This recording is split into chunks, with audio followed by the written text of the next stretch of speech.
If you ever find yourself in northwest Wyoming, just east of Yellowstone National Park, there's a stop that shouldn't be missed. The Buffalo Bill Center of the West in Cody, Wyoming. At first glance, it looks like a single museum, but once you step inside, you quickly realize it's something much bigger. The center is actually 5 museums under one roof. The Buffalo Bill Museum, the Whitney Western Art Museum, the Draper Natural History Museum, the Plains Indian Museum, and the Cody Firearms Museum.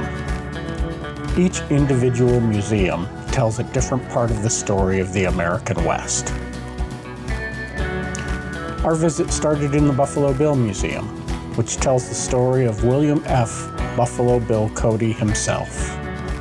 Frontiersman, scout, entrepreneur, and showman. Cody founded the town in 1896, and his life story is woven into the identity of the region.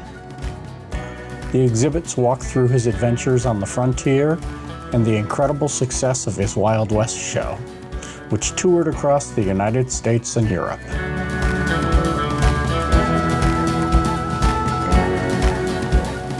Shaping how much of the world came to imagine the American West. While the exhibit focuses mainly on Bill Cody, it covers other Western characters that were part of Bill's world, such as Annie Oakley and Sitting Bull. We spent so much time in the Buffalo Bill exhibit that we only had a short time to visit the Whitney Western Art Museum. Here, paintings and sculptures capture the landscapes, wildlife, and people of the American West. The artwork brings the region to life, showing everything from sweeping mountain vistas to intimate frontier moments.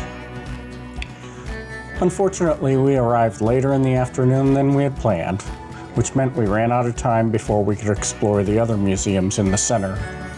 Missing those exhibits just gives us a reason to come back. The Buffalo Bill Center of the West is much more than a typical museum stop. It's a place where history, art, and the natural world all come together to tell the story of the American West.